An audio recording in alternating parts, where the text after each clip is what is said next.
Here we are on Observer now in Flagler County Sheriff Rick Staly's office. Thank you so much for being on the show, and thanks for inviting us out. Yeah, thank you, Rich. Such an interesting time right now in Palm Coast and Flagler County.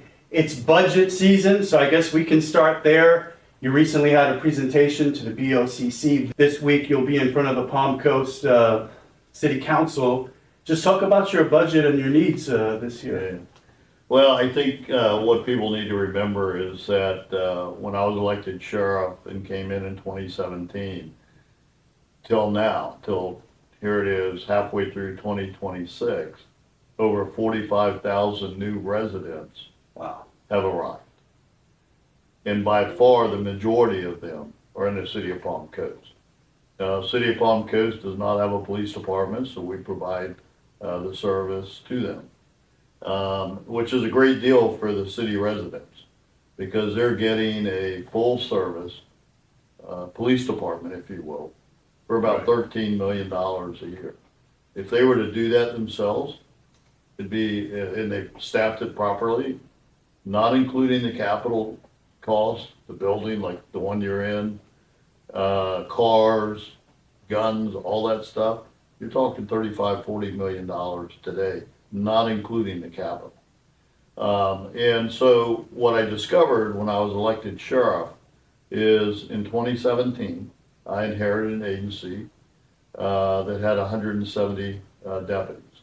And I knew that was short. And this agency was a reactive agency and not a proactive agency. And so we went out, got independent through a grant, independent studies. They were conducted by PhD doctors at the University of North Florida, and they did two studies. One was one was done in 2020. The other one was done in 2022. The 2020 study showed that in 2018, this agency was 31 deputies short. Just then. Now this is 2 years later. The study's being done. So it was projected that we would need 248 total deputies by 2025, based on a population of 124,000. That's for the entire county. Well, the population today is 140,000 and climbing. So by far, the studies underestimated the actual number of deputies needed. And so, you know, budgets are always difficult, challenging. I don't set the tax rate, but this is about setting priorities by elected officials that do set those tax rates and the service level. So that's the decision point that other elected bodies, whether it's the Board of County Commission, the City of Palm Coast, Flagler Beach has to make that decision. Bunnell, even though they have their own police departments, they have to decide what level of service do you want. I can make a recommendation that it usually is negotiated and we land, you know, somewhere there. This year probably a little more challenging because you have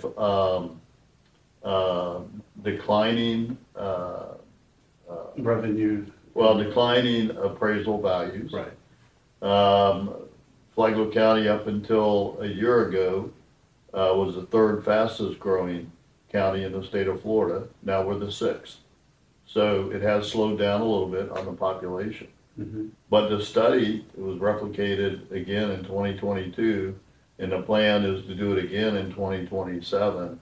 I can tell you right now that as long as people are coming here, you're going to need deputies because you still got to handle calls, even though crime's down.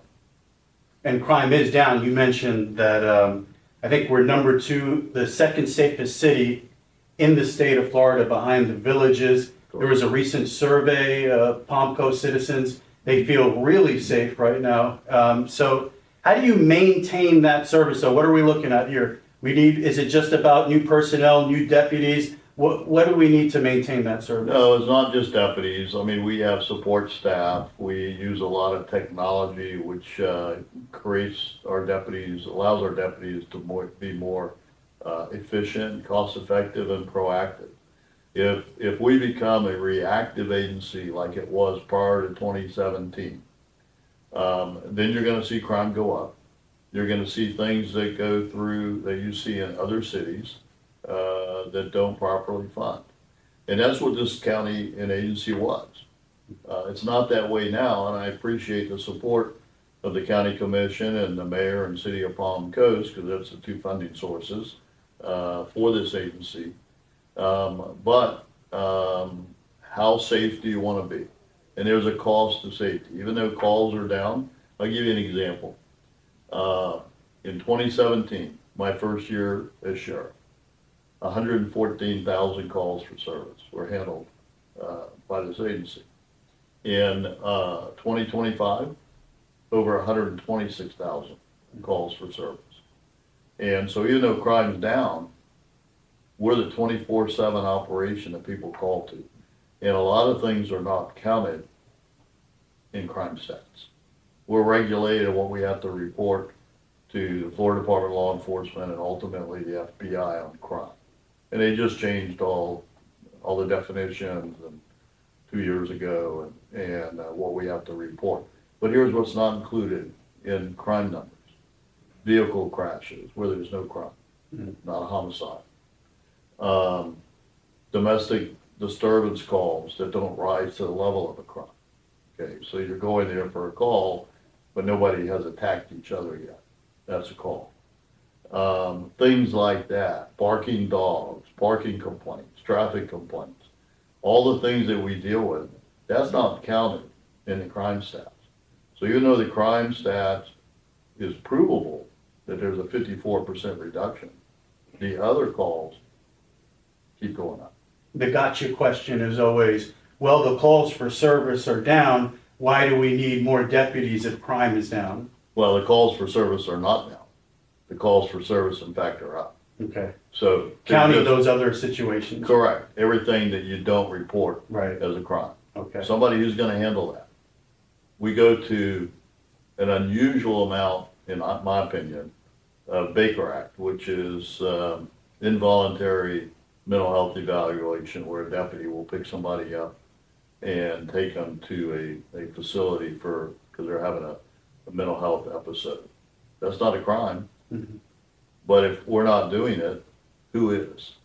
In fact, the law says we have to. So all of those things aren't counted in the crime, but they are counted in the calls for service.